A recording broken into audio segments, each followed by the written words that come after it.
रामकृष्ण हरे. सज्जन हो, शारदीय नवरात्र महोत्सवाच्या आपणा सर्वांना माझ्या हार्दिक शुभेच्छा. सगुण गुण माया या विषयावर आज आपण देवीची स्तुती करत आहोत. अभंग आहे एकनाथ महाराजांचा, भावनाच्या स्वरूपामध्ये अभंग आहे, चाल पारंपरिक आहे. सगुण गुण माया आले कोलाटीन खेळाया. माया एकाकी न रमते असं एकमेव अद्वितीय ब्रह्म होतं. त्याला इच्छा झाली एकोहम बहुश्याम, मी एकटा आहे अनेक रूपाने नटणार. त्यातून माया निर्माण झाली आणि मायेने त्या ब्रह्माची सत्ता घेतली आणि मायेने मग हे सगळं जगत निर्माण केलं. म्हणजे ती पण सगुण झाली. म्हणजे आणि 3 गुण तिने निर्माण केले, म्हणजे ब्रह्म विष्णू आणि महेश, म्हणजे रज तम आणि सत्व. तेच नाथ महाराज म्हणतात, सगुण गुण माया आले कोल्हाटीन खेळाया. कोल्हाटीन याचं रूप घेतलेलं आहे, म्हणजे हा जगतरूपी एक मंच आहे, तो खेळ आहे. हा मंचही तिनेच निर्माण केला आणि खेळ पण तीच करते आहे. अशी जी घटित झालेली जी माया आहे, तर तिचं वर्णन एकनाथ महाराज करतात. आले कोल्हाटीन खेळाया.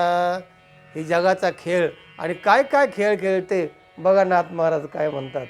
कसला खेळ आहे हा?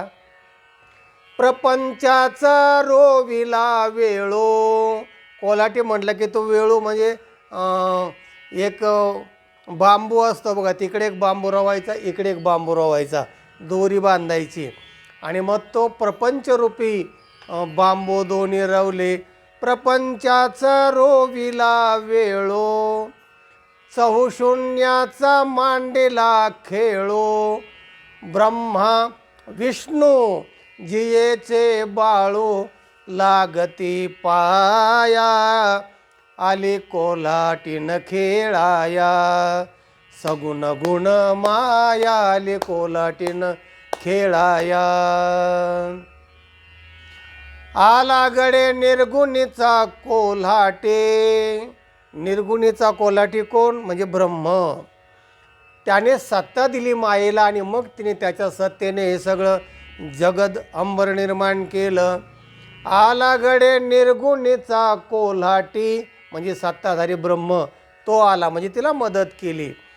सोहम शब्द ढोलके पिटे. 6 अहम, 6 ईश्वर हा अहम अस्मी असं ते ब्रह्म ईश्वराच्या रूपाने तिथे तिला मदत करायला आलं. चैतन्याची उघडूने दृष्टी, चला जाऊ पहाया आले कोल्हाटीन खेळाया.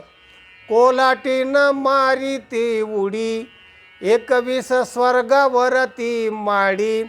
10वे द्वार खिडकी उघडी, अगाध ही माया आले कोल्हाटीन खेळाया. कोल्हाटीन बसली डोळा, जाणे गुरुपुत्र हे विरळा. एका जनार्दनी ही लीला, जाती वर्णाया आले कोल्हाटीन खेळाया. सगुण गुण माया आले कोल्हाटीन खेळाया. सगुण गुण माया आली कोल्हाटीन खेळाया. सगुण रूप धारण करणारी माया दुर्गा माता जगदंबा अनेक रूपं धारण केलेली आहे तिने. आणि नवरात्र महोत्सवामध्ये तिच्या आरत्या, तिचा शृंगार, तिची पूजा, तिची उपासना केल्या जाते. आणि आपणही तिच्या गुणाचं वर्णन करून ही पुष्पमाला, दुसरी माळ तिच्या गळ्यामध्ये अर्पण करीत आहोत. सज्जन हो, हा व्हिडिओ इतरांना पाठवा, लाईक करा. ज्यांनी चॅनलला सबस्क्राईब केलं नाही त्यांनी जरूर सबस्क्राईब करा. ज्ञान ऐकत राहा, ज्ञान वाटेत राहा आणि आनंदी राहा. रामकृष्ण हरे.